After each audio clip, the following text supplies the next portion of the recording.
Hello दोस्तों, आज के करंट अफेयर्स वीडियो में आप सभी का स्वागत है। आज है 7 जून और हम डिस्कस करेंगे आज के सभी इंपॉर्टेंट करंट अफेयर्स को।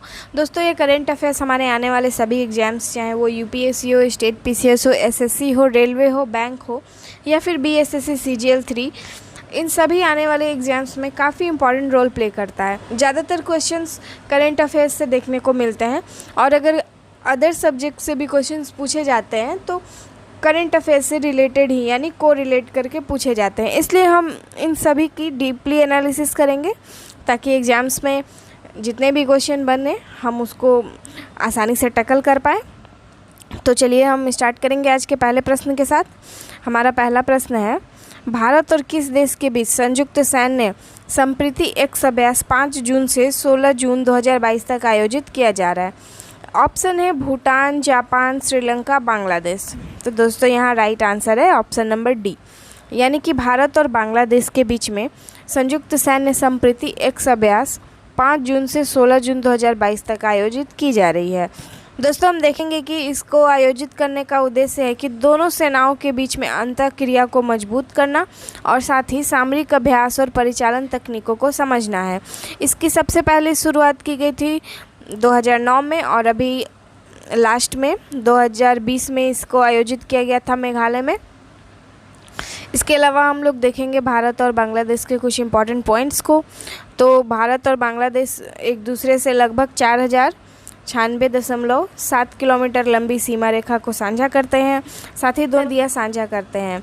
और भारत अपने पूर्वोत्तर हिस्से में आयात और निर्यात के लिए बांग्लादेश के मंगोला और चटगांव पोर्ट को यूज़ करता है। दोस्तों, इसके अलावा देखते हैं तो भारत और बांग्लादेश के मध्य द्विपक्षीय सहयोग की शुरुआत 1971 में ही हुई थी और दोनों देशों के बीच में 3 ट्रेनें चलाई जाती हैं। दोस्तों, उसका नाम है मिताली एक्सप्रेस, बंधन एक्सप्रेस और मैत्री एक्सप्रेस, जिसमें से मिताली एक्सप्रेस अभी हाल ही में स्टार्ट की गई है 1 जून से। दोस्तों, भारत ने बांग्लादेश को 1971 में 6 दिसंबर को एक स्वतंत्र देश के रूप में मान्यता दी थी और साथ ही 2021 में दोनों देशों ने 50 साल अपने राजनयिक संबंधों के पूरा किया है और इसी अवसर पे 6 दिसंबर को मैत्री दिवस के रूप में मनाए जाने की घोषणा की है। इसके अलावा अभी हाल ही में देखेंगे तो बांग्लादेश के लोगों को संस्कृत सीखने के लिए लिटिल गुरु ऐप की शुरुआत की गई है। बांग्लादेश से भारत का पश्चिम बंगाल, असम, मेघालय, त्रिपुरा और यहाँ मिजोरम टच करता है बांग्लादेश के बॉर्डर से। दोस्तों, आज का दूसरा प्रश्न है, निम्न में से किसने हाल ही में सरकार की ई संजीवनी टेलीमेडिसिन सेवा का एकीकरण करने की घोषणा की है? यहाँ ऑप्शन है नीति आयोग, योजना आयोग, शिक्षा आयोग या राष्ट्रीय स्वास्थ्य प्राधिकरण। तो राइट आंसर है ऑप्शन नंबर डी। ऑप्शन में सी लिखा हुआ है लेकिन यहाँ डी होगा आंसर। राष्ट्रीय स्वास्थ्य प्राधिकरण ने हाल ही में ई संजीवनी टेलीमेडिसिन सेवा का एकीकरण करने की घोषणा की है। यह एकीकरण मौजूदा ई संजीवनी यूजर्स को आसानी से अपना आयुष्मान भारत स्वास्थ्य खाता बनाने में मदद करेगा। अब अगले प्रश्न को देखेंगे। आज का अगला प्रश्न है, सरकार ने ए मणि मेखलाई को हाल ही में किस बैंक का प्रबंधक निदेशक नियुक्त किया है? ऑप्शन है Bank of India, Yes Bank, Bharatiya State Bank, Union Bank of India. तो दोस्तों यहाँ राइट आंसर है ऑप्शन नंबर डी, यानी कि भारत सरकार ने हाल ही में ए मेखलाई को यूनियन बैंक ऑफ इंडिया के प्रबंध निदेशक के रूप में नियुक्त किया है। साथ ही इसके साथ वे यूनियन बैंक ऑफ इंडिया की पहली महिला प्रबंध निदेशक बन गई हैं। चलिए आज का अगला प्रश्न है दोस्तों, हाल ही में जारी रिपोर्ट के मुताबिक भारत में डिजिटल भुगतान 2026 तक कितना गुना बढ़ जाने की उम्मीद है? ऑप्शन है 2 गुना, 3 गुना, 4 गुना या 5 गुना। तो दोस्तों यहाँ राइट आंसर है ऑप्शन नंबर बी, यानी कि 3 गुना बढ़ जाने का अनुमान लगाया गया है यहाँ पे। दोस्तों, हम देखेंगे कि हाल ही में बोस्टन काउंसिल ग्रुप के सहयोग के बाद फ़ोनपे के द्वारा भारत में डिजिटल भुगतान 10 ट्रिलियन औसत रिपोर्ट को जारी किया गया है, जिसके मुताबिक भारत में 2026 तक डिजिटल भुगतान 3 गुना बढ़ जाने की उम्मीद है। इस रिपोर्ट में पिछले 5 वर्षों में भारत डिजिटल भुगतान विकास पर प्रकाश डाला गया है। चलिए देखेंगे आज के अगले प्रश्न को। दोस्तों आज का अगला प्रश्न है, निम्न में से किसके अध्यक्ष द्वारा GR चिंताला ने लेह में माई पैड माई राइट कार्यक्रम का शुभारंभ किया है? तो दोस्तों यहाँ ऑप्शन है NABARD, bank of India, Canara bank या इसरो। तो दोस्तों यहाँ राइट आंसर है ऑप्शन नंबर ए, यानी नाबार्ड के अध्यक्ष डॉक्टर GR चिंताला ने लेह में माई पैड माई राइट कार्यक्रम का शुभारंभ किया है। यहाँ हम देखेंगे कि नाबार्ड के नैब फाउंडेशन द्वारा 7.5 लाख रुपए की मशीनरी और सामग्री के साथ इस कार्यक्रम को शुरू किया गया है। अगले प्रश्न को देखेंगे, किसके द्वारा उत्तर प्रदेश में संत कबीर अकादमी एवं अनुसंधान केंद्र का उद्घाटन किया गया है? ऑप्शन है नरेंद्र मोदी, रामनाथ कोविंद, पीयूष गोयल या नितिन गडकरी। तो दोस्तों राइट आंसर है ऑप्शन नंबर बी, यानी रामनाथ कोविंद के द्वारा उत्तर प्रदेश में संत कबीर नगर और संत कबीर अकादमी अनुसंधान केंद्र की स्थापना की गई है। उत्तर प्रदेश के मगहर में कबीर के समाधि स्थल पर राष्ट्रपति रामनाथ कोविंद ने उन्हें श्रद्धांजलि दी और उन्होंने कहा कि भारत विदेशी आक्रमणकारियों का सामना कर रहा था। उस समय कबीर ने प्रेम और भक्ति का सद्भाव फैलाया था।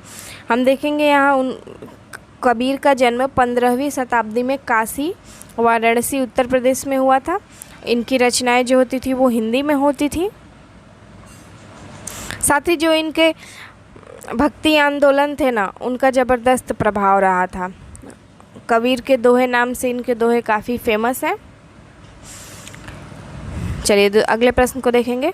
आज का अगला प्रश्न है, हाल ही में किसे V Shantaram lifetime achievement award से सम्मानित किया गया है? ऑप्शन है संजीत नागवेकर, उमर निसार या अजय कुमार श्रीवास्तव या इनमें से कोई नहीं। तो दोस्तों राइट आंसर है ऑप्शन नंबर ए, यानी संजीत नागवेकर को doctor V Shantaram lifetime achievement award से सम्मानित किया गया है। इनको यह award Mumbai film festival of India 2022 के 17वें संस्करण में दिया गया और साथ ही उनके उत्कृष्ट रूप से गहरे और उल्लेखनीय रूप से विविध और प्रेरक शरीर के काम के लिए इसको प्रदान किया गया है। आज का अगला प्रश्न है, फ्रेंच ओपन टेनिस में किसने पुरुष एकल का खिताब जीत लिया है? तो ऑप्शन है Rafael Nadal, Novak Djokovic, Caspar rude या इनमें से कोई नहीं। दोस्तों यहाँ राइट आंसर है ऑप्शन नंबर ए, यानी राफेल नडाल के द्वारा इस पुरस्कार को जीत लिया गया है और साथ ही इन्होंने कैस्पर रूड को ही हराकर इस पुरस्कार को जीता है। इनके द्वारा 5 जून 2022 को फाइनल में नॉर्वे के कैस्पर रूड को 6-3, 6-3 और 6-0 से हराकर फ्रेंच ओपन का 14वां सिंगल खिताब जीत लिया गया है। इस जीत के साथ 36 वर्ष के राफेल नडाल फ्रेंच ओपन के सबसे उम्रदराज चैंपियन बन गए हैं। उनका यह 22वां ग्रैंड स्लैम खिताब है। साथ ही महिला सिंगल्स में पोलैंड की विश्व की नंबर 1 खिलाड़ी ईगा स्वीटेक ने 4 जून 2022 को पेरिस की कोको गॉफ को हराकर 2022 का खिताब जीत लिया। अगला प्रश्न है, किस देश के प्रधानमंत्री द्वारा वैश्विक पहल lifestyle for environment life movement की शुरुआत की गई है? ऑप्शन है कनाडा, इंडिया, स्वीडन या जर्मनी। दोस्तों यहाँ राइट आंसर है ऑप्शन नंबर बी, यानी भारतीय प्रधानमंत्री नरेंद्र मोदी के द्वारा lifestyle for environment life movement को शुरू किया गया है। और इसकी शुरुआत क्यों की गई है? तो हम यहाँ देखेंगे कि दुनिया में ऐसी जीवन शैली अपनाने का आह्वान किया जा रहा है जो ग्रह के अनुकूल हो और उसे कोई नुकसान ना पहुंचाती हो। आज का अगला प्रश्न है, पहली FIH हॉकी चैंपियनशिप जीतने के लिए भारत ने फाइनल्स में किस देश को 6-4 से हराया है? ऑप्शन है स्विट्जरलैंड, स्वीडन, अर्जेंटीना या पोलैंड। दोस्तों यहाँ राइट आंसर है ऑप्शन नंबर डी, यानी भारत ने फाइनल में 6-4 से पोलैंड को हरा दिया है। भारत ने जिसने 3 जीत और फाइनल की और 1 ड्रॉ के साथ 5 टीम लीग स्टैंडर्ड में शीर्ष स्थान हासिल किया है, ने नाबार्ड रिकॉर्ड के साथ इस अभियान का अंत किया। और उसके अलावा इससे पहले भारत ने 6-2 से हराने के लिए दूसरे हाफ में 4 गोल किए थे और फिर दूसरे मैच में मलेशिया को 7-3 से हराया था। आज का अगला प्रश्न है, राजनाथ सिंह 8 जून 2022 को किस देश की यात्रा करेंगे? ऑप्शन है वियतनाम, म्यांमार, इंडोनेशिया या सिंगापुर। दोस्तों यहाँ राइट आंसर है ऑप्शन नंबर ए, यानी 8 जून को केंद्रीय रक्षा मंत्री राजनाथ सिंह वियतनाम की यात्रा करेंगे। भारत की 100 मिलियन अमेरिकी डॉलर की रक्षा लाइन ऑफ क्रेडिट के तहत निर्मित 12 स्पीड गार्ड नौकाओं को वियतनाम को सौंपेंगे। इसके साथ ही राजनाथ सिंह दोनों देशों के बीच रक्षा सहयोग को अधिक मजबूत करने के लिए वियतनामी समकक्ष फान मांग गियांग के साथ द्विपक्षीय वार्ता भी करेंगे। यहाँ की राजधानी है दोस्तों हनोई और राष्ट्रपति गुयेन जुआन कुक है और साथ ही में प्रधानमंत्री फाम मिन चिन है। दोस्तों हम देखेंगे कि चाइना, थाईलैंड और कोलंबिया का बॉर्डर वियतनाम से टच करता है। यहाँ गल्फ ऑफ थाईलैंड है, साथ ही साउथ चाइना सी है इधर। चलिए अगला प्रश्न देखेंगे। काजोल सरगर ने KIYG यानी खेलो इंडिया यूथ गेम्स 2021 में कौन सा पहला पदक जीत लिया है? ऑप्शन है कांस्य, रजत, स्वर्ण या इनमें से कोई नहीं। तो दोस्तों यहाँ राइट आंसर है ऑप्शन नंबर सी, यानी इनके द्वारा पहले स्वर्ण पदक को जीत लिया गया है। काजोल सरगर की उम्र मात्र 16 साल है और इन्होंने 5 जून को खेलो इंडिया यूथ गेम्स 2021 में अपने पहले गोल्ड को जीत लिया है।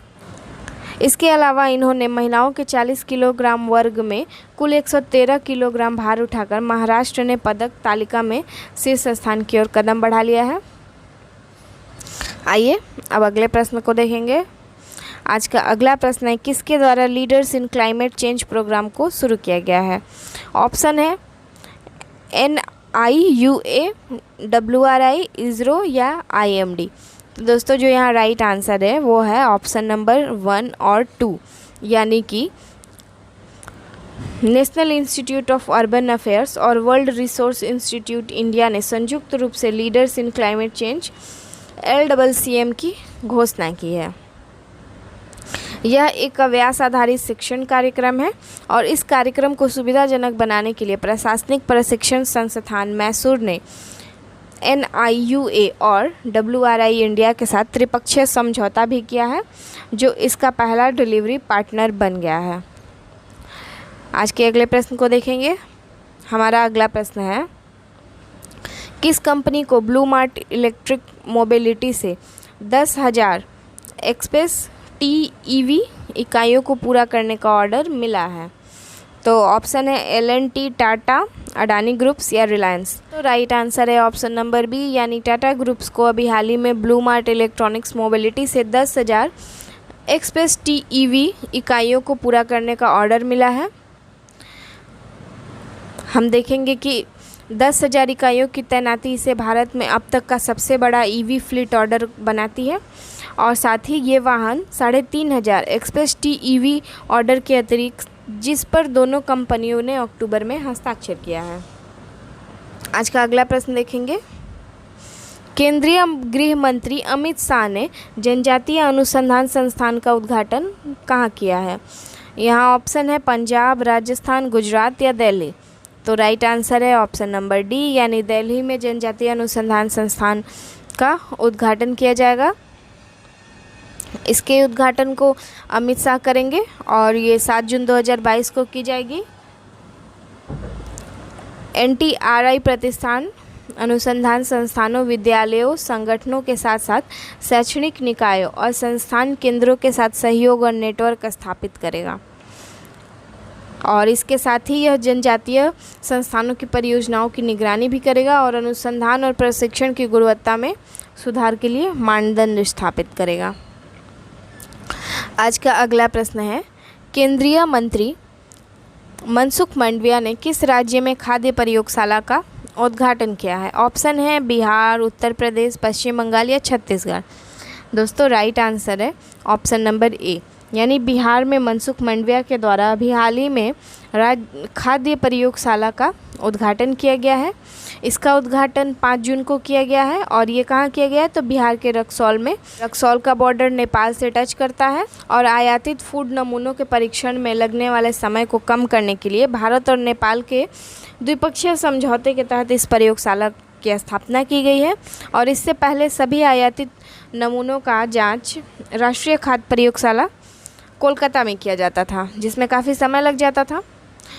तो इसलिए इसकी स्थापना की जा रही है ताकि कम समय में फूड का जो भी परीक्षण होता है उसको कंप्लीट किया जाए। दोस्तों, आज का हमारा करंट अफेयर्स का सेशन आप लोगों को कैसा लगा, प्लीज़ हमें आप कमेंट बॉक्स में ज़रूर बताइएगा। और साथ ही अगर आपको आज का वीडियो अच्छा लगा तो लाइक करिएगा और शेयर करिएगा। हमारे चैनल को सब्सक्राइब भी करिएगा ताकि हमारे द्वारा जो भी वीडियो बनाया जाए उसका सबसे पहले नोटिफिकेशन आपके पास पहुँचे। तो दोस्तों, धन्यवाद।